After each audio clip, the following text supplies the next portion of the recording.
Wake up!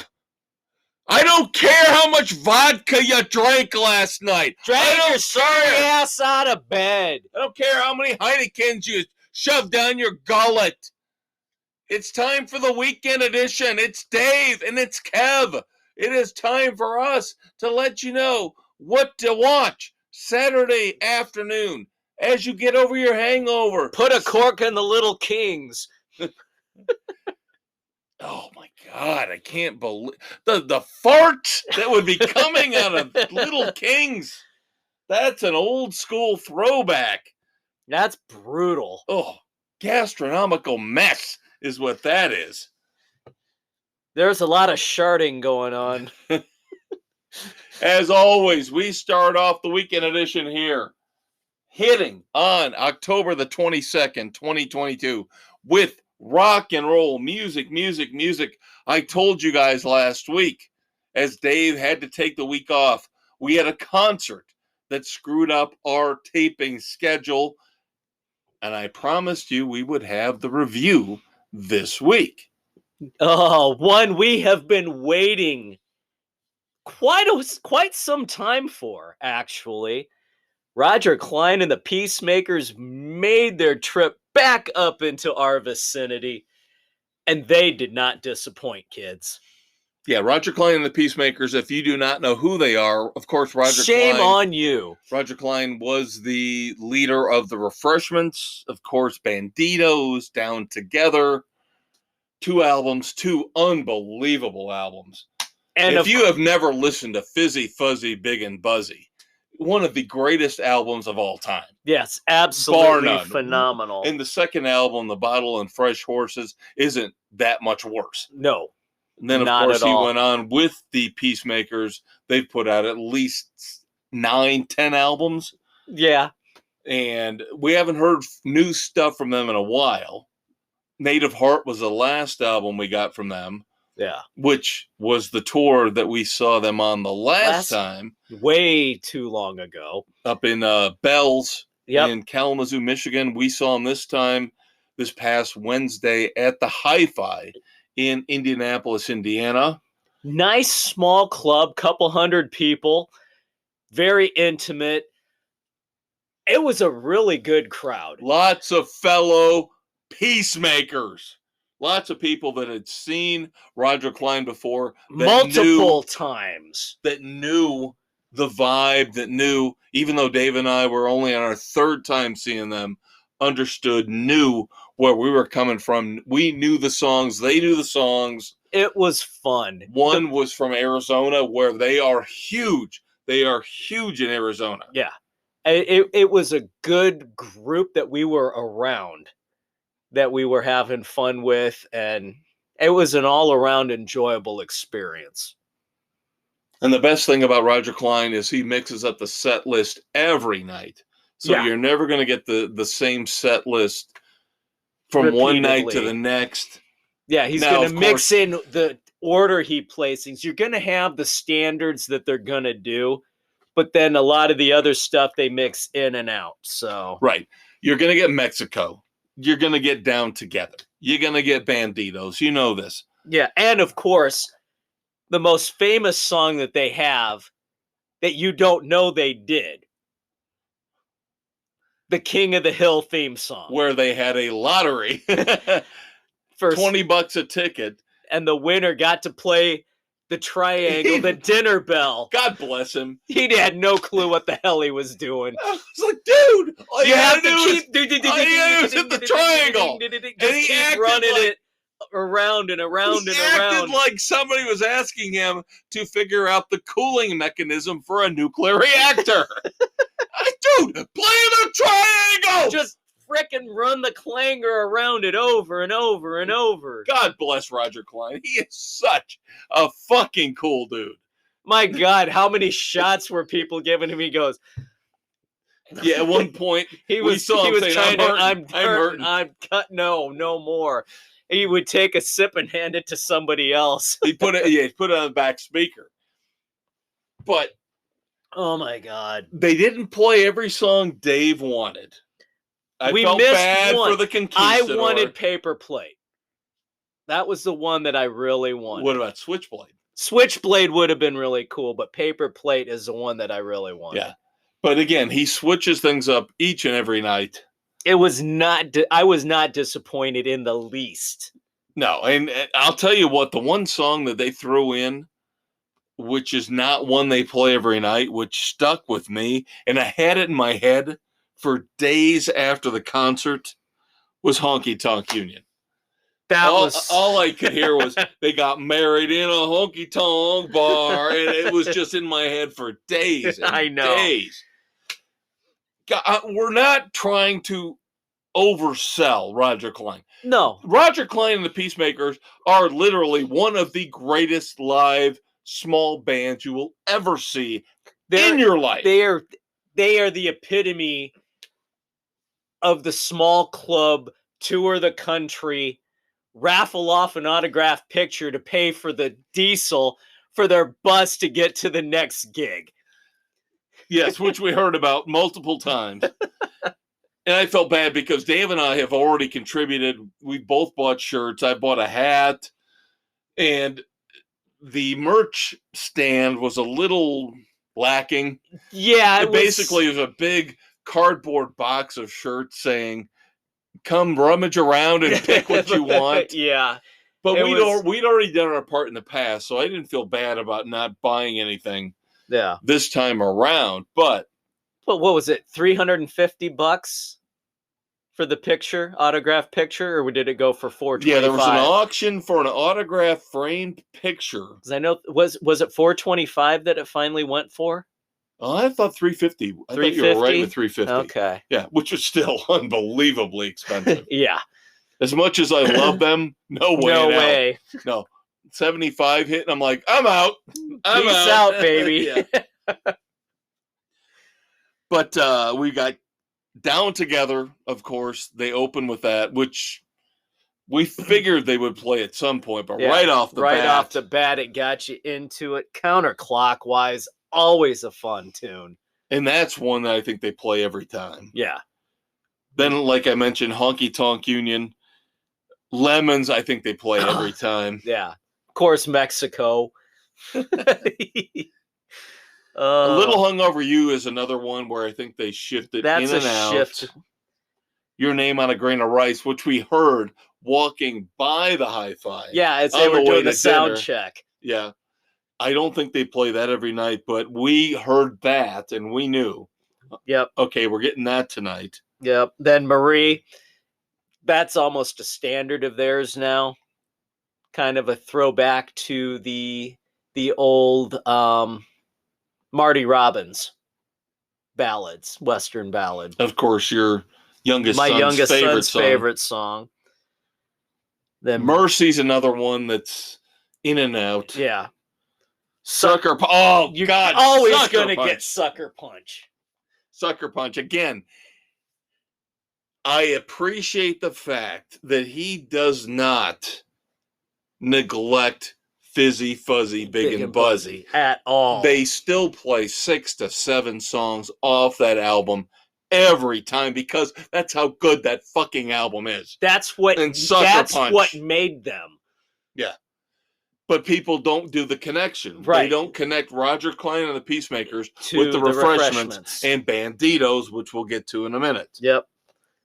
Then Every Kind of Lucky. Another in and out. But then Mekong. He plays Mekong. Again, another song of Fizzy Fuzzy. Yep. Barkeep. Another Mekong, please. For me and my best friend. New best friend. Yeah. Now next, Tell Your Mama. I love Tell Your Mama. I don't think they play that every night. Tell Your Mama is one of the wittiest, funniest songs that's ever been written. And that's why I think Roger Clyne is one of the greatest songwriters on the face of this planet. If you listen to the lyrics of Tell Your Mama, that I quit drinking, that I found Jesus. But goddamn, don't tell her I'm bored. Yeah. I mean, it is just classic, funny, hysterical beyond belief. So much fun. Then you get Maybe We Should Fall in Love. Green and Dumb's another one that another one off the debut album that I just love. So good. It is honestly, to me, I don't like, everybody knows I don't like Open Arms. I don't like, Can't Fight This Feeling. I don't like these crappy ballads. Green and Dumb to me is a great love song. It's just a great love song where it's self-deprecating. Yeah. I can't, again, off their first album, Honky Tonk Union, great choice. All Over the Radio is a great song. That can't never go wrong with that. And then we go back to Fizzy Fuzzy with Blue Collar Suicide. Oh, God! That was the one song where the fanatic, the woman from Arizona, looked back at me and she's like, he knows the song. Yeah. He knows the lyrics. Because I was singing along with that song. She took my inspiration. Then they did the cover of Cracker. Doing Low. Oh, my God. And I love that song so much. It just came out of the blue. Yeah, they just decided, all right, we're going to do this. Yeah, we've been working with the lead singer from Cracker. Yeah, on another project. And so we're backing him up on this tour coming up. And very well done. And then we get the highlight of the night. Yep, Banditos. Where, of course, everybody sings the song. Because everybody knows the world's full of stupid people. So meet me at the Mission at midnight. We'll divvy up there.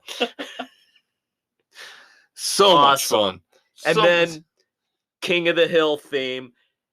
And God love them, because that was the point where they would have gone off before the encore, blah, blah, blah. And he goes into, now here's where we usually would go take a bathroom break, but depending on the audience and how everything's going, you guys are awesome. We're just going to stay out here and just roll right on into the next to finish it out. So then, of course, we get the Dick Bird. The official refreshment song. Yep. Jim Dalton, their guitarist, wrote this one after he was walking through a park and a bird took a dump on his shoulder. Very apropos. People have made shirts based on this song, Dick Bird. Then Contraband, which I was glad to hear. I love that song. Contraband is so good. Probably would have been better a little bit earlier in the set, but then I love Nada. They close every song, every show with this song, Nada. And he just, when he starts singing, "Come Alive!" and he holds that note forever. He is tearing his vocal cords out, and he's had tequila and beer all night, and he is still able to rip through that. Ugh. Roger Clyne The Peacemakers. If you get a chance, you have to see them. And we have to give props to the opening act. Now, when we saw him at Bell's years ago at Kalamazoo, we saw our second favorite house band next to The Offspring. They'll always be number one, but the Black Moods are number two. Black Moods opened for them when we saw them at Bell's. What a double Oh, bill. my God. I'll tell you what, though. Zach Wilkerson, who opened here, was unbelievable. Phenomenal. His voice, so strong. Old school blues. Yeah, very enjoyable. Great opening act. So the whole night was fantastic. Small crowd, great vibe. Found a nice little corner bar down there, Kuma's Corner. Great staff down there. Burgers named after heavy metal bands. Yep. Great craft beer selection. The whole night was a four-frenzy night. It was. Four-frenzy night from start to finish. And if you ever get a chance to see Roger Clyne and the Peacemakers, take it. I told Dave after this show was done, we will never, ever pass on any chance to see them again. No, we will not. There is a select few bands that we have put in that Sports Frenzy pantheon. Of see them when you can. There's about 5 or 6 of them. And they are now officially one of them. Roger Clyne The Peacemakers, A+, 4 Frenzies. Go see them each and every chance you can. All right. Catch-up album review for me from last week. Queensryche Digital Noise Alliance. Who we are seeing in concert in 2 days. That's right. Actually, as this hits, we saw them last night as you listen to this. This whole time travel shit. The back and forth. The DeLorean. So they will have opened up for Judas Priest. All right. Digital Noise Alliance. I'm not sure about this one even after multiple listens. So I will cut this one short and kind of hit the highlights for me. The first one, In Extremis, was okay. I liked the third one, Lost in Sorrow. Moving down, Behind the Walls was pretty good. And Nocturnal Light. And then after that, it just kind of, There was only one that I really didn't like, Forest. Which to me just didn't do anything at all for the album. And then you had, what was it, Tormentium, which was almost like an Empire redo, which I'm trying to figure out, and it was just, And then the cover of Rebel Yell sounded exactly like Billy Idol doing it. So they didn't try and put their own spin on it. It's one that I guess I would kind of listen to again, maybe a week, 2.5. Boy, you're a lot nicer than I was last week. Maybe a 2. I gave it 1.5 last week. Wow. I like Tormenta more than you, though, I think. I think that was the one highlight. But yeah, other than that, it didn't do anything for me. Really didn't. Yeah, it was just... Yeah, Tormentum was actually my favorite. Behind the Walls was pretty good. Chapters was pretty good. But yeah, I didn't like it, so I did my due diligence. We know the songs going in. We will be all right with that. So when they play Empire, in between Empire and Silent Lucidity, we'll know the songs they're playing. Yeah, there you go. Now, the album review that we have both got for this week, brand new. The Cult, Under the Midnight Sun. One of your favorite bands. I love The Cult. I did not fully love this album. Okay. Tell me. I did not have that hard rocking song on there to drive the album. There was no Fire Woman. There was no Love Removal. This was just super mellow throughout. Okay. That I felt it was more of one of their mellower ones. That I didn't have that hard driving bit that I expect from them. Now, I didn't fully hate it. I enjoyed Mirror. Started off.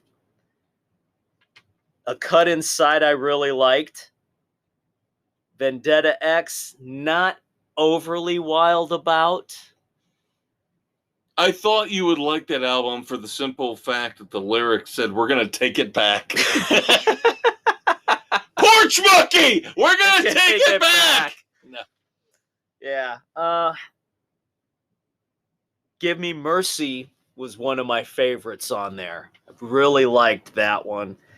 And then the second half just kind of, to me, faded out and drug it downhill. It was a solid first part of the album, and then it just flamed out. Now, I will be a little more generous than you. I heard reviews saying the same thing you did. Mature but boring was the consensus from what I heard. It's mature cult, but it's boring. It doesn't have and I agree that it doesn't have the love removal machine. It doesn't have the that. balls that you would expect the cult to She bring. Sells Sanctuary, which is their greatest song of all time. Even though I can't say it 5 times fast. She sells sanctuary. She sells sanctuary. She sells seashells down by the seashore. But you are 100% right with the fact that it's 8 songs. The first 4 are pretty good. I really like the first 4. I will listen to it again. A Cut Inside is my favorite. Billy Duffy's guitars are really good, really crunchy, really hard on that. And Give Me Mercy, of course, the first single is really good. And then once they hit Outer Heaven, you get into the strings and the acoustic guitar. Knife Through Butterfly Heart could have been better. But again, it starts out with the pianos and the acoustic guitar. And then at the end, Billy Duffy finally comes back in and kind of tries to redeem the song. Impermanence is probably the worst song on the album. Oh my God, it was so bad. The lyrics are bad. Tears from the Dream Stream. What the hell does that mean? I have no idea. Now, I will say this at the end. The title track, Under the Midnight Sun, I thought was gorgeous. So I will probably give it a little bit higher rating than you because I think the closing track, even though it has the strings on it, it was okay. I thought it was a gorgeous song. Gorgeous song. So I will give the Cult's Under the Midnight Sun a very strong 2.5 frenzies. I was going a strong 2. That's coming from a Cult fan. Wow. I was not overly impressed. Okay. I wanted more. Okay. Now you're going to play catch up on our singles from last week. Yes. Alter Bridge. This Is War. It's Alter Bridge. Enjoyed it. Very solid.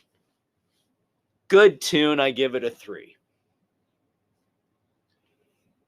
I think I gave it 2.5 looking back at last week. Yeah. Of course, Amazon fucked me over and didn't deliver the album. Of course they didn't. So that's fine. I've been listening to the Cult. And I think our next week album review will be Skid Row. Wow. What, the band's all here? I'm telling you what, man. They cloned Sebastian Bach is all I'm going to say. Nice. They cloned him. But I'm going to hold off on Alter Bridge. I need to fully digest Alter Bridge. Skid Row, I've already gotten 5 or 6 listens in on. There we go. The gang's all here. Yeah. All right. Nickelback, Those Days. Another one of those walk down memory lane songs a la Kid Rock, Photograph.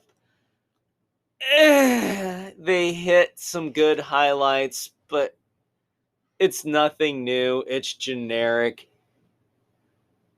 2.5. You're more generous than I was. I think I gave it 2. Yeah. It's a borderline right in there. Yeah, I was very disappointed after the San Quentin bombast, which I love, the generic hard rock balls to the wall stuff from San Quentin.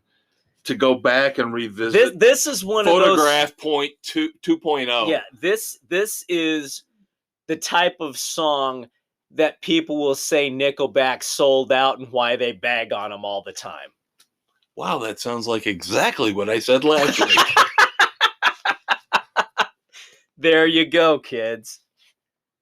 How about the Pumpkins? Right. The Smashing Halloween. Pumpkins Beguiled. Halloween theme. Smashing Pumpkins. Yes. The Beguiled. I really liked this one. It had that classic Smashing Pumpkins sound. It had a nice hard edge to it. I liked the lyrics to it. I gave this one a solid 3. Yeah. I agree. Last week, this was the song I recommended over Yeah. album, song, everything. Yeah, this is Very definitely catchy, very good. catchy song. Yeah. I am very impressed with Billy Corgan and what they've pulled off with this song. Now, I don't know if they'll be able to sustain it through this whole project they've got going on, autumn, whatever they call it. Yeah, whatever it is. But this one, The Beguiled, very, very good, kids. Best I've heard from them in a long time. Yeah, for sure. All right, now our song of the week. This is our new guilty pleasure band that we got to see last year. Steel Panther, baby. Tell them the name of the song, Dave. It's Never Too Late. Finish the title of the song, Dave. We're explicit. You can say It's never too late to get some pussy. Tonight!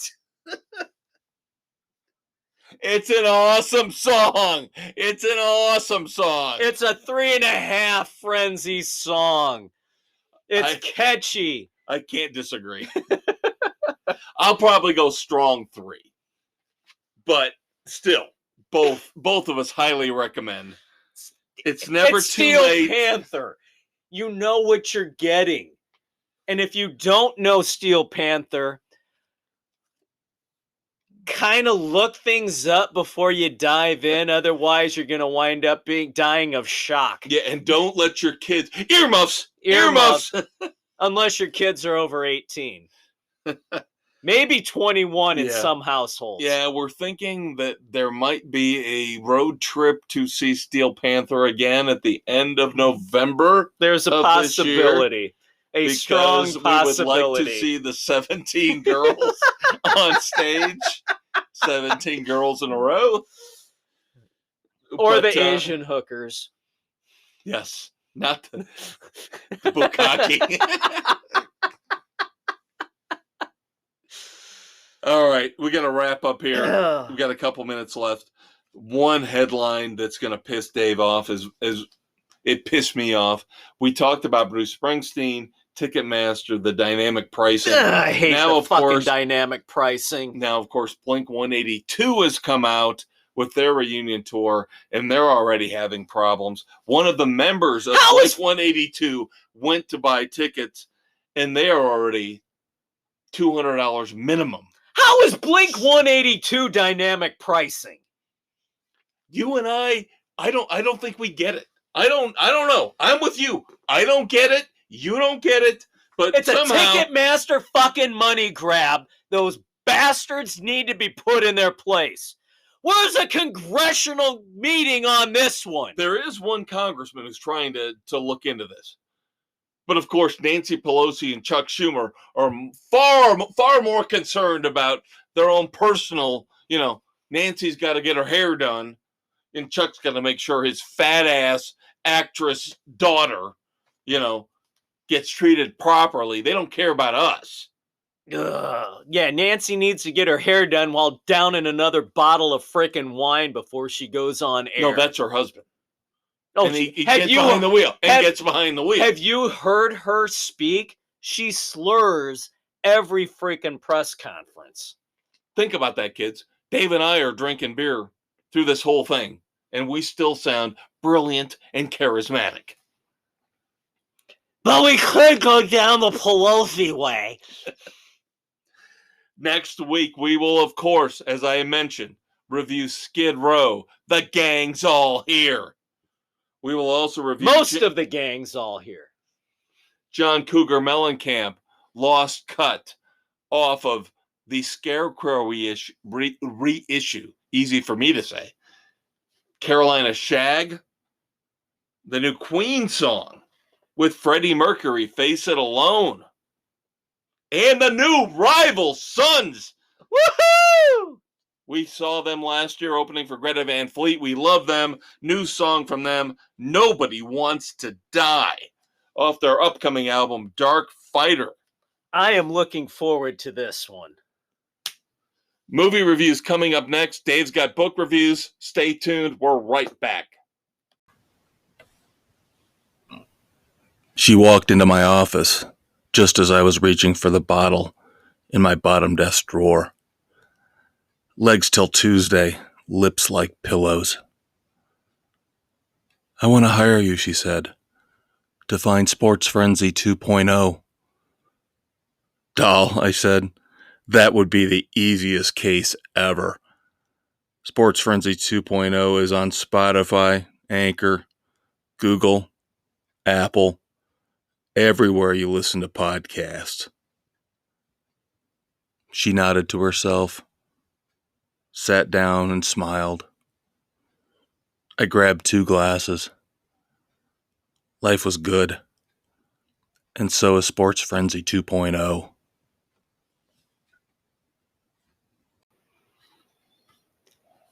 All right, kids, it's time to grab your popcorn as we discuss movies here on Sports Frenzy 2.0, the weekend edition on Spotify, Anchor, Google, Radio Public, Pocket Cast, Amazon, Audible, Apple, Overcast, Castbox, and Stitcher! I'm the Conquistador, Dave Height. I'm the maestro, Kevin Crane. And our movie of the week, it's October. You know it's Halloween Ends. Come on. This one is the wrap-up of the John Carpenter series, the Michael Myers, Laurie Strode saga that has gone on since, what was it, 79, 78? Yeah, late 70s, yeah. The late 70s.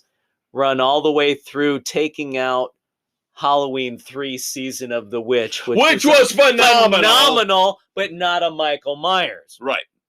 And it's underrated. I'm sorry, don't want to get on a tangent, but do not dismiss Halloween 3 Season of the Witch. One of the greatest horror movies of all time. 10 more days till Halloween. Silver Halloween. Shamrock. And there was an allusion, a reference to that in the last Halloween movie. There was. Yes, but I digress. Sorry. That's all right. Very well played. So we wind up with Halloween Ends. Laurie Strode and her granddaughter are back in Haydenfield, trying to move on after the events, as it says, 4 years prior.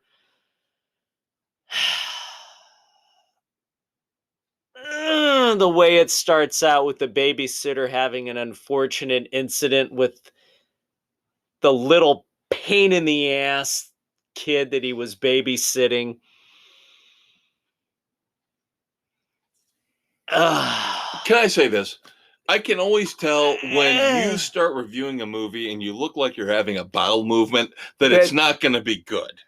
I didn't know what they were trying to do with it. At the beginning, you are usually the one. Let me give Dave all the credit in the world. I still think I see most of these plot twists coming, but Dave is usually the one ahead of the curve even with me. In this one, 5 minutes in, I saw what was coming. It was one of, you knew but the way they got to it, it's like, really, did we have to go through all this crap? I mean, the build-up, you kind of knew where it was going to go, but the build-up to it was kind of lacking. This, for the climactic ending of the Halloween saga, was very anticlimactic. It was. I thought it was very. It had. I'm sorry. It's piss poor. It was. There we go. There was promise in the first 20 minutes. I thought if they had been able, with a better writer, a better director, to pull this idea they had together, maybe, possibly could have been a better movie. Yeah, it just seems like it was thrown together. It was all over together. the place. It was like it was rushed. We got a little bit of satisfaction from the bullies in the movie getting their comeuppance. Oh my god, that whole thing was just. But it almost came off as a denigration of the Michael Myers legend. He seemed like a minor character in this movie. It was an afterthought. Right. Very well put. Very well Michael Myers was an afterthought in this movie. It's Halloween Ends. And Laurie Strode isn't much more prominent. No.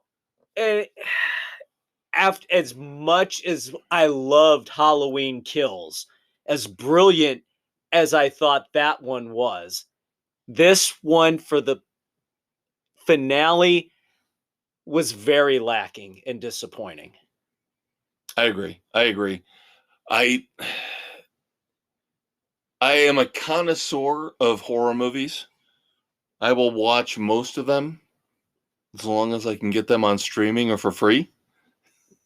So yeah, there's been very few over the years that have been halfway decent. Most of them have been crap. And you and I have talked about those, like Final Destination. Those movies are fantastic. And then you got The Ring and all of those, which have been garbage. Right. This just I think the problem flat. is, I think the problem is, and we've got plenty of time to discuss this, because Halloween is the penultimate franchise when it comes to horror movies, as you mentioned, starting in the 70s, coming all the way through. It's one of the today. Big Three. You have Halloween. Rob Zombie rebooted. Yeah, it's Halloween. It's Friday the 13th. And it's Nightmare on Elm Street. Those are your big three series, your go-to. And ending Michael, I was disappointed. It did not have the bang that it should have. The gravitas. It didn't have, I've been waiting to use that. Gravitas. It did not have the gravitas. It seemed like perfunctory. It seemed just like, they had, here, let's have this whole big group scene where we show that we're getting rid of Michael Myers. Yeah. If they would have had the balls to do it,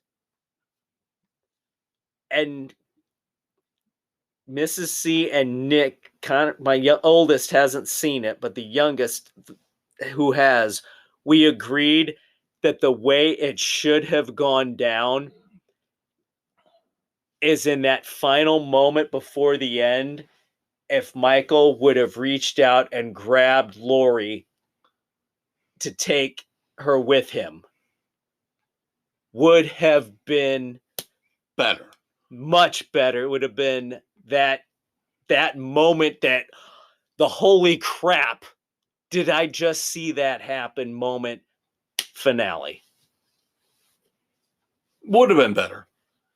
My question is, based on what we saw, what was established at the beginning, and again, we don't do spoilers here on Sports Frenzy, especially for a movie that just came out, so we're going to try to be vague as we can. But based on what we saw in that first few minutes that laid the groundwork for what we thought it might go to, is Michael Myers really dead? Is Michael Myers really dead? Or, of course, did they open the door? Or, as Laurie's writing, evil never dies, it just changes form. Exactly. And we got a hint of that throughout the movie. Right. But in the end, I agree completely. Very badly done. barely watchable in terms of, I mean, it's an hour and 40 minutes, roughly. You can get through it, but in the end, if it was any longer than that, I probably would have bailed, just because it was a very disappointing finale to a very hit and miss, scattershot. But it's an iconic series. Right, like you said. It's very Michael iconic. Myers is one of the iconic horror characters of all time. And they missed with this finale. I agree completely. This was not the ending that I think we were hoping for. It's not the ending that this story deserved. You look at franchises like, again, Final Destination, closed out perfectly. That's why I don't want them to do another one. You can't. Don't do another one because stop. It was perfect. The ending of the last Final Destination was perfect. Perfect. Don't reboot it. Don't redo it. I know Hollywood. They're going to screw up somehow, but that series was so well done, start to finish. Don't fuck with it. And again, but I think there was a demand. I think there was a need when they started this trilogy, this last trilogy up again. We all wanted to see some kind of closure. Right. But again, the closure here is not good enough. The first and the second were the mass hysteria theme in the second, I thought was brilliant. That was awesome. And to have that high and to bring it to this low was so disappointing. So I go 1.5. I'm right there with you. I can't give it more than 1.5. It was poorly executed. When you've got the final Halloween movie, quote unquote, where Laurie Strode and Michael Myers play minor roles in the movie, then you have a problem. How can you recommend it? Then you have a problem. And I'll tell you something else that I don't like and I get really pissed off about is I watched a show that was recorded on my DVR 3 weeks ago, obviously leading in to the release of Halloween. I get really tired of these Hollywood previews where they give you scenes and they give you quotes that aren't in the movie. Oh, I hate that. There are a lot of quotes and a lot of scenes in the previews that lead into Halloween Ends that are not in the movie. There are things that Jamie Lee Curtis says in those ads leading into the movie. She does not say in the movie. They do not make the final cut. Don't do that. You don't get to do that. They did that. Would have been perfect in one of my favorite baseball movies, Major League. The previews, they were talking about that ball wouldn't have been out of a lot of parks. Yeah, name one. Yellowstone. Never made the final cut. Yeah, see, that's bullshit. You should not be allowed to do that. If you show something in a preview, it needs to be in the movie. All right, couple little movie tidbits as Dave and I wrap up this segment. Did you like Twister? Yeah, I know where you're going with this. Twister is one of those, it wasn't a great movie, but it's one that you watch every time it's on. It's that guilty pleasure, that comfort food kind of movie. Well, we talked about the fact that Hollywood just won't let a dollar lie dormant. We're going to get Twisters. So damn stupid. Even though Bill Pullman is dead. Let it go, Hollywood. Too much time has passed. You missed. The wind carried that storyline away. They're trying to get Helen Hunt back to film starting in spring of 2023. Sorry, I said Bill Paxton. Bill Paxton. Sorry. Yes, not Pullman. Paxton. My bad. Not Pullman. Paxton. I think they're both dead. But is Pullman dead? I didn't think so. Is he dead? Paxton is he dead or Canadian? Either way. Yeah, I heard the news that they were pulling that crap. I'm like, just stop. No. That's one of those, it's a one-off movie. Boom. Done. What, are they going to try and do Dante's Peak 2 next? The kid of Helen Hunt and Bill Paxton is going to be a tornado hunter. Come on! Seriously, Come on! that is the plot Oh my for the next movie. God, that is no! How did you not see that coming a mile away, like a twister, like a tornado? Stop. All right, we talked about the fact that the great William Hurt passed away, and we wondered what the Marvel comic universe would do. Bill Pullman is still alive. I'm glad you're still alive, Bill. I love you. I do. But I miss Bill Paxton more.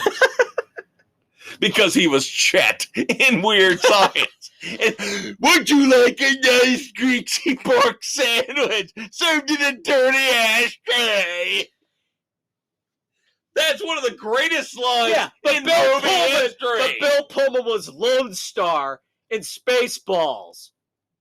So we're going to have a debate at some point about Pullman versus Paxton?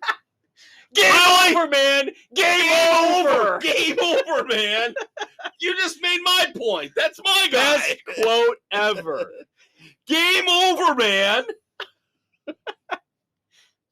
I pull out of a local... That's what she said. Oh, God.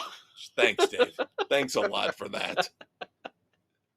I pull out of the local shopping center every weekend. And somebody stuck, it's still there to this day. You got to get in the left turn lane to go back to my house. And there is a concrete pole. And there is a picture, a sticker of Chet from Weird Science doing that laugh. As he talks about the greasy pork sandwich served in a dirty ashtray. And every time I pull up to the light and I see that, I just love him so much. Oh, Bill Paxton was great. There is a great article. Got to give some props to some other websites out there. UltimateClassicRock.com has a great article. They don't just do music. They do movies and pop culture. A couple days ago, they posted an article about the, I think, 41 top dates in history that you don't realize how they fit into movie history. And one of them is Weird Science. Very cool. So, are you going to tell us the rest of the story? No, I'm not. Go look it up on UltimateClassicRock.com. Thanks, Steve Harvey. I'm trying to help out some other people out there who have got great websites out there, great podcasts, who are trying to make a living. Go look up on UltimateClassicRock.com the greatest dates in movie history, including Weird Science. And while you're at it, eat a greasy pork sandwich served in a dirty ashtray while watching Twisters. Anyway, before we got all nutsy cuckoo about that, What the hell were we talking about? I was trying to tell you that the great William Hurt, Altered States, yes, liberal douchebag who's passed away. Sorry to his family and friends. I'm sorry he was a liberal douchebag. Loved Altered States, by the way. Loved it. fantastic film. He was, of course, in the Hulk movies and in the Avengers movies, Thunderbolt Ross. Yep. Well, of course, he's dead, so he cannot continue in that role. So, as I have always said on this podcast, they made him a gay black man. That would probably be fitting. And I still don't think Black Panther Wakanda Forever is going to do nearly the box office they think it is without Chadwick Boseman in it. But I have said what to you, Dave? I have always said every major actor in Hollywood is going to be in a Marvel movie. Guess who's taking over the role of Thunderbolt Ross for the next Captain America movie? Who? Harrison Ford. Oh, for the love of God. I'm telling you, every major actor. He's too old for the role. He's supposed to be old. Not that damn old. William Hurt was a spring chicken? Compared to Harrison Ford? Harrison Ford will now be Thunderbolt Ross in the next Captain America movie, and, of course, assuming he's alive for the duration. Thunderbolts, when he forms the Thunderbolts, the anti-hero, the Suicide Squad of the Marvel Universe. I'm telling you, every major actor or actress will at some point be in the Marvel Universe. I told you this. You should have listened to me, but you never listen to me. What? Even though I am brilliant beyond all belief. I'm sorry, what were we talking about? We're moving on to the next segment. Well, you don't listen to me, so I guess we won't do book reviews next segment, right? Because, you can't hear me. What? Maybe if you could read. I will have at least one book done by the end of the year. At least one. I'm shooting for 3. We'll talk about that more when we get to the final segment of the weekend edition. I'm the maestro, calm as ever. I'm the sane conquistador. We'll be right back.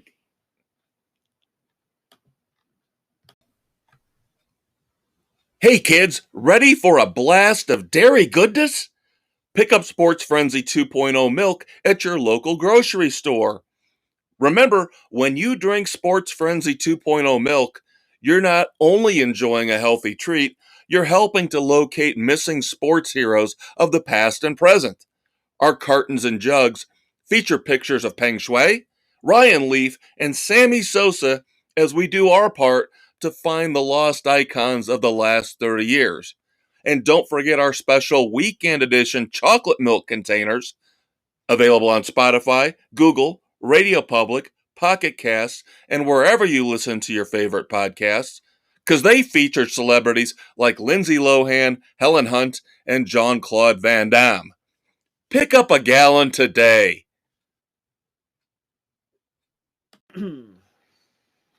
All right, kids, it has been a long night here as we've tried to catch up.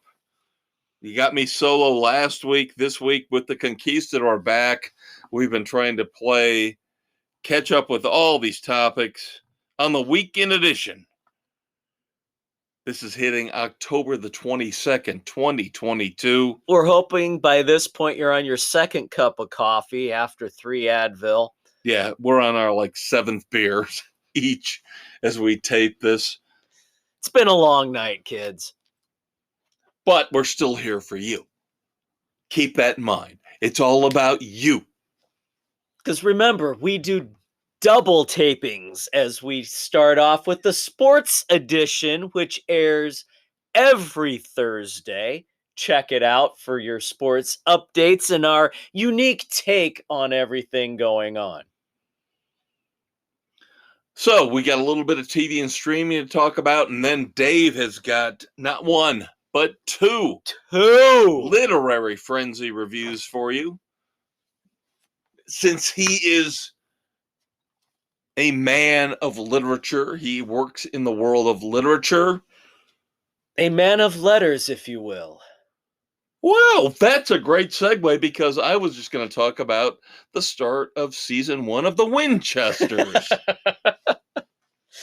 That's one that we've got in the hopper that we're waiting for the family to have the time to watch together. Yeah. Oh, good luck with that. Good luck pulling it together or enjoying it. I have watched the first half of the first episode. There are only 2 episodes in. I had a bad feeling from the start about this, and the first half hour that I have watched has done nothing to alleviate my fears. This seems like the CW at its worst. Wow, the CW got to Ackles, huh? Yeah, even with Jensen Ackles narrating the story, I mean, you're dealing with the dumbed down version of their parent. Oh, God. Gen Z, even though it takes place in the early 70s, bear with me here. It takes place in the early 70s, but they act like they're Gen Z in how they're so oblivious and stupid. Naive. I will still watch 3 or 4 episodes. I'm not giving you. You gotta get through the pilot. The pilots are always. I will not give you a definitive review yet. I will let Dave catch up. We will wait. But that doesn't give me great hope. That's what I had feared it would be. The pansified PCCW. That you cannot pull that crap with the 70s. It does not translate well. Now, I will say, before I hand it over to Dave so he can do his book reviews, I did start watching season 10 of a personal favorite of mine. I know Dave doesn't watch it, but the Goldbergs, where they had to deal with the weird situation with Jeff Garlin, who basically got fired as the father because of his on-set behavior. Right. I did watch the first episode where they dealt with his writing him off. Demise. Did a great job. Did an absolutely great job. They did not dismiss him outright, but at the same time did a very nice homage to him and his chair. Why is it with a guy, it's always the chair? We joked about this with Tacoma, Yeah. And we talked about McConkey and the methane fumes in the chair. But that's what they did with the father here in the Goldbergs is, even though he's gone, the chair will stay. Yeah. But you had to go back to Married with Children with Al Bundy. It was the toilet. The thing I always remember with Al Bundy is he stuck his hands sitting on the couch with his hand inside the belt. Anytime I catch myself doing that, I go, well, Al Bundy did it. What's wrong with that? Al Bundy did it. And then there's a voice in my head and goes, yeah, nobody else does, Kev. Pull it out. Pull it out. That's what she said. I think on that note, we need to turn to literary frenzy. Well, there's a streaming show that we need to check out on Prime. Former Bears running back Thomas Jones, after he's left his NFL career, he's dabbled in acting in a couple of movies. He is now a producer, and he's got a documentary series out, Life After, where he talks about himself and what he's done after his NFL career and 11 other former players. How they've adapted to go on to pursue other passions that they have. I heard about it on The Score this morning, or this afternoon on my way home from work. They were talking to him about it. Very interesting. And we might learn a few things from these former players. Hopefully, some of these former players. And Thomas Jones always struck me as a very smart guy. Yeah. Very driven.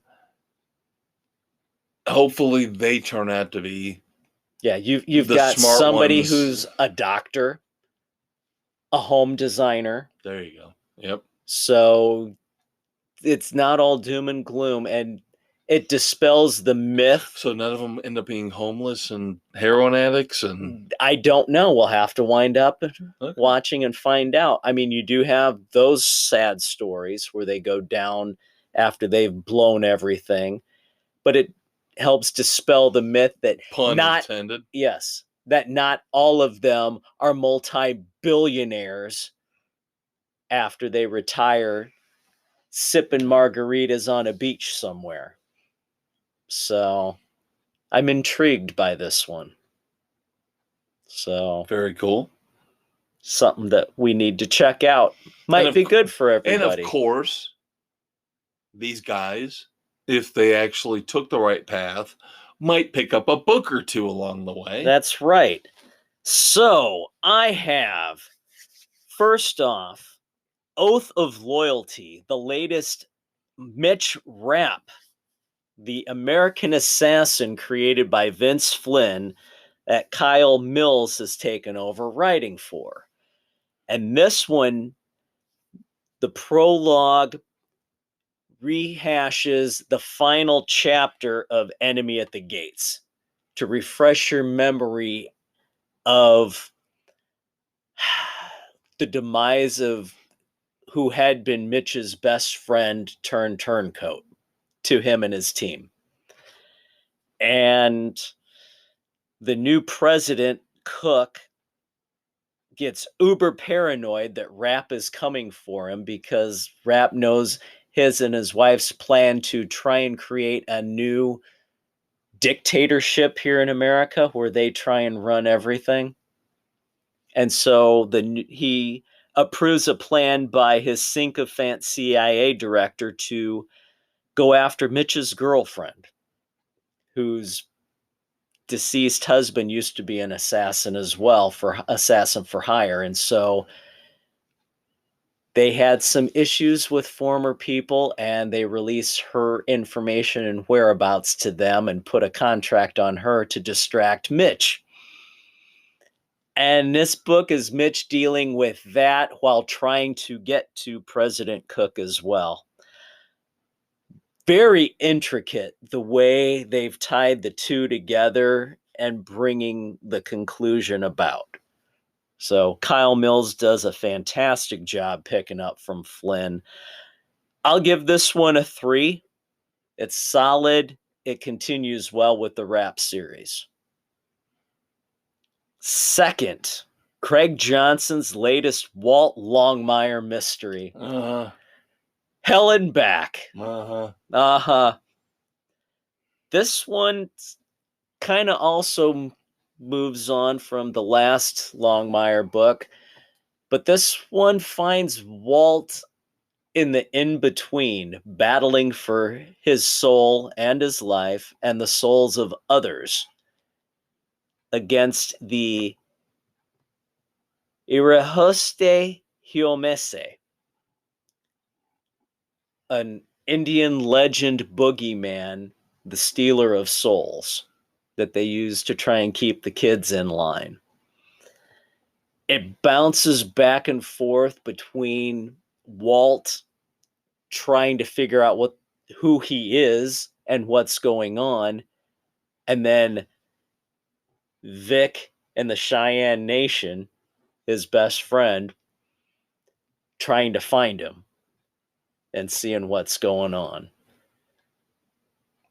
Yes, a lot of time travel stuff in there. I was being facetious when I was making my little grunts. Yeah. No, there's some time travel in here. There's the supernatural Indian lore going on. Very well done. The way Johnson brings some of the previous stories, characters in from the past in this one. It's really cool the way he's done it. I give this one a 3.5. Oh, nice. Yeah, the reason why I was, grunting and Is you're so damn far behind the Yeah. series. yeah, I watched the entire TV series, not only Netflix, but before when it was on A&E. Yeah. I have been on Longmire since the beginning. No, not in that way. I have been a devoted fan of the TV show, but I've never read the books. And of course, Dave, since he reads 5 books every minute, he's read them all. I'm jealous.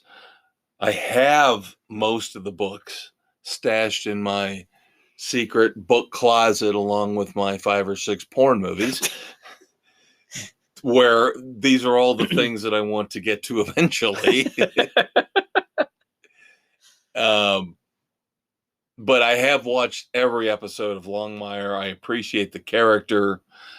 I would like to read the books, discover the nuances, the differences between the TV show character and the book character. So that's why I kind of grunt and I get mad and I get upset more at myself than anything else. Obviously not at Dave. I'm jealous because he's read all the books. So Yeah. Good for you. Good for you. Good for you. Bastard. If you get a chance, the show is great. The books are even better. Yeah, we're going to have a little bit of a conflict here with books coming up over the rest of the year because a lot of the books with our favorite authors are all coming out at once. John Sanford just released Righteous Prey with Virgil Flowers and Lucas Davenport. Robert Craze is putting out his latest with Elvis Cole and Joe Pike. Oh, the looking next forward Lee to Child, Jack Reacher book's coming out. So, again, he will go to the bathroom, read all 3 of them, and come out. Hey, I've got the fan will still be running. I got the new John Connolly, Charlie Parker book, too, that I've got to read. Oh, what a terrible dilemma for you. I know. Oh, my God. You might have to actually what? I'm trying to give you half a chance on 1 or 2 of these. I am trying to get through Righteous Prey right now. I am tearing through you gotta lead on as best me. as I can. I just started I do. I actually know I'm ahead of you on that. I just started it today as we're taping here on the 19th, because this drops the 20th, 22nd. So. And of course, he's being a little facetious, but he just started it today. And I started it a week ago, and I'm only 10 pages ahead of him. So there you go. All right. Other TV and streaming news to discuss before we move on to our moments of silence. Marvel Universe news. We talked about Harrison Ford last segment. Yep. Sacha Baron Cohen. Again, I'm telling you, every actor out there is going to end up being in the MCU. Who's Borat going to be playing? He is playing the awesome villain Mephisto. Ooh! Coming up, but unfortunately coming up in the Disney Plus series Ironheart. Yeah. But Mephisto is awesome. Mephisto is an awesome villain. Unfortunately, again, and I'm dumping Disney Plus, by the way. I'm done with all this PC crap. I don't care about She-Hulk. I'm done with it. I watched Werewolf by Night last week. I reviewed it. It's awesome. I'm done. I don't care about the Christmas special with the Guardians of the Galaxy. I'm done. I'm done. I'm saving my money. I'm tired of it. And I don't care when Black Panther, Wakanda Forever, comes on in Disney is doing the money grab that we knew they were going to do. And I still don't like the way Namor looks with the big green plug through his nose. I'm done with it. And if you people are going out there and you're going to put $500 million more in the coffers of Disney for this garbage after Eternals and after Thor, Love and Thunder, shame on you. They haven't put anything good out since Doctor Strange, Multiverse of Madness. That's on you, not on me. Oh, but it gets better. I know. I loved the first Knives Out movie. I loved it. I thought it was fantastic. Brilliant. One of those old school Agatha Christie type mysteries. Yeah. With Daniel Craig, who I love. I think he's going to end up being the last great James Bond, because it's going to be some kind of like a one-legged troglodyte she-male playing James Bond.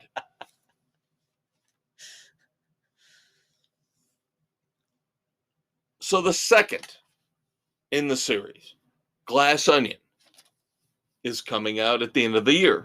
We've been anticipating this one. And they have worked a deal where they're going to have it in theaters for 30 days ahead of time, which is fine. You know, it's a big movie. Yeah. I don't have a problem with that. Here's my problem.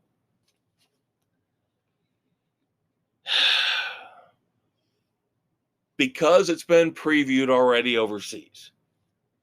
People have already seen the movie. They already know what's in the movie. They already know what's coming.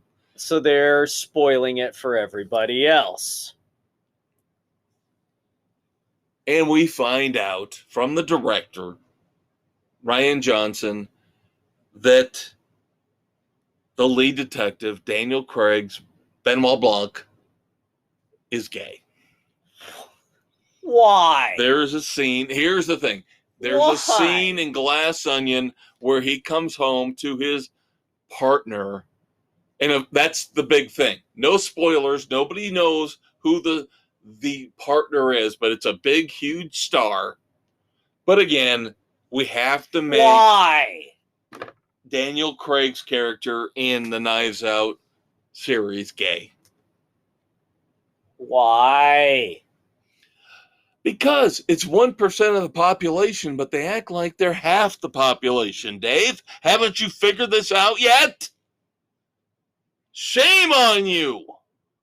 Done. Next. Next up, moments of silence. I'll admit I was not a big Harry Potter guy.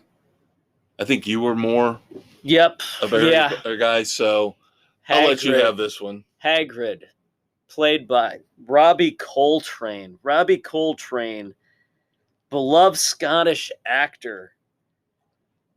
Yeah, God, he was really good in everything he did. He was in the James Bond movies. Yes, a couple of them. Yeah. Has passed away. Now 72. I hope I make it to 72. Yeah. But he had some outstanding health issues. Dealing with you, 62 is probably good. Maybe another week. Well, fucking thanks, bud. Thanks a lot. Yeah, so thoughts and prayers to Robbie Coltrane's family and friends. I'm sure that's going to put a run on everybody streaming and renting and watching all the Harry Potter movies again and everything else he's ever been along in. With the whole love affair thing with Emma Watson and Malfoy. The kid that played Malfoy. Yeah. They've been going back and forth, but they had a secret love for each other. Secret love. Blah. Yes, I would have a secret love for Emma Watson, but come on, you could do better than him. Yep, he just has a new biography out, Beyond the Wand. Yeah. Was it Thomas and Felden? that's the thing. Yes. Felton. Yeah. And he was the one that brought it up. And then she has affirmed it. She There said, you yes, go. we had an unspoken Thing.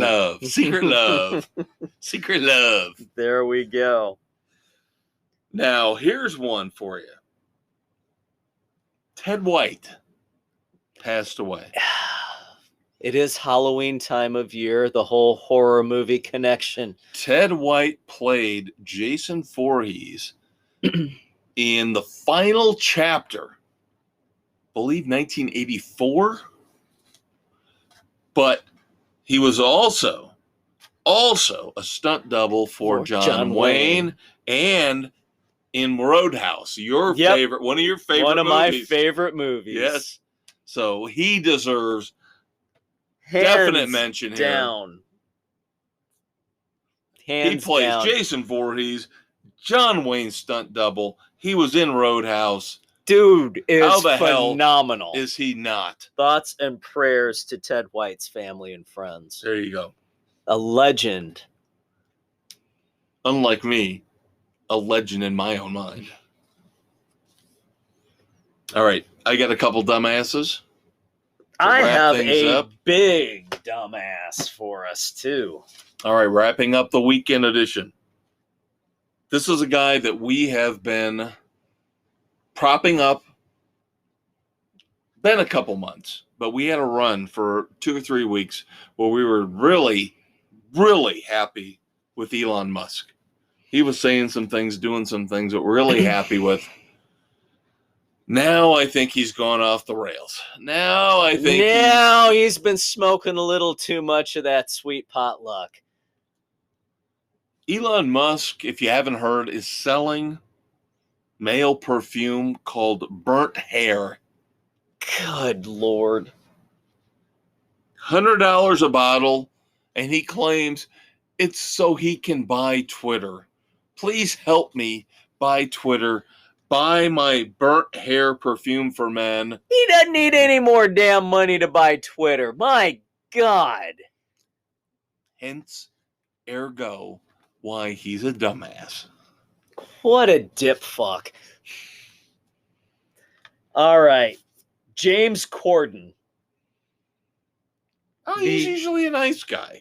Oh, no. He showed his true colors at the restaurant Balthazar's on a couple of occasions of late, where he became the rudest ass to the waitstaff. He was banned by the restaurant owner because of his antics. Was he pulling the old, do you know who I am? Crap. Pretty much, and complaining about his food. Do I have to go back there and cook it myself? Just being a raging douchebag, the pompous ass that we know all these celebrities can be. Well, he apologized. And of course, now the restaurant owner said, all is forgiven. He's back. He can come in again. Both of them are dumbasses. Corden for being the egotistical prick that he is in public, and then the restaurant owner for pandering to the elitist. Don't apologize. That is my new motto in life. Let Corden apologize. Not apologize. Let Corden apologize, but still ban his sorry ass. No, I'm saying that the restaurant owner should have just said, cool, you're an asshole. Thanks. I accept your apology, but you're still not coming back in. I'm not going to apologize for any situation where I didn't do anything wrong. Yeah, so because Corden apologized, the restaurant owner accepted his apology and now is allowing him back into his restaurant. No, sorry, you're 86th, you're gone. Don't care who you are, especially if you're one of these famous asshats. You are lucky, James Corden, that there is a long, long line at the terminal for the Sports Frenzy Plane of Doom. While this is egregious, while this is wrong, this will not get you on the plane. ahead of Stephen Colbert, Samantha Bee, and Seth all the other Meyers. Seth Meyers and all the other stupid talk show asshats. Whoopi Goldberg's taking up 3 seats in her fat suit. I'm sorry. Oh, I'm sorry. She's not wearing a fat suit. I'm sorry. You mean we're going to have to buy a jumbo now? I'm wondering if we can get the plane off the ground. We might have to lighten the load. Maybe a couple miles out. Drop a couple of them out. Yeah, just so we can get up the altitude to make the rest of them really have a nice drive down into the ocean. Oh, I'm thinking a volcano, but... All right, my final one. The former ex, Mrs. Chris Pratt. Anna Faris. Now, I've never watched any of her movies. I don't care about The House Bunny. I don't know. Was she an American Pie? I don't know what she was in. No, she was in some of those stupid, scary movies. She was, of course, in Mom. That was her big claim to fame. The show got better when she left. Just saying. Well, here's my thing. And you're going to have to bear with me here for the last couple minutes as I explain why she's a dumbass. She's decided to jump on the hashtag #MeToo movement. She says, a director of mine, when I was in the movie, called my super ex-girlfriend. Oh, God, that piece of garbage? Made no money. Nobody likes it. Nobody watches it. The director harassed me. He slapped me on the ass. Here's my problem with the whole thing. Number one, it's one of the best directors of the last 30 years, Ivan Reitman. Number two, he's dead. It's convenient, isn't it? Do you really feel necessary to come out and say something like this about somebody who's dead? And how I think that is the biggest chicken shit move you can pull. Oh, he's dead. But guess what? Now I'm going to tell you all, he harassed me and slapped me on the ass. Why couldn't you just keep that to yourself? He's dead. Does it really matter? Oh, and John Wayne fucked my poodle up the ass. Guess what? He's dead too. So you're worried about a dead director while Hollywood is letting Ezra Miller continue to get away with being a raging asshole. And Humphrey Bogart performed fellatio on my cat. Oh, wait, he's dead. Never mind. There is a woman who came out. I'm not a big fan of hers. She's got a show on HBO called Rap Shit. But she came out. Good for her. She came out and said, Hollywood needs to, even with Ezra Miller, stop protecting this crap. Yes. She singled him out. Good for her. I appreciated that. Yes. But we will never protect Hollywood. Oh, hell no. But we do have to go for this week. He's a conquistador, Dave Height. He's the maestro, Kevin Crane. Thank you, as always, for hanging out with us this Saturday morning.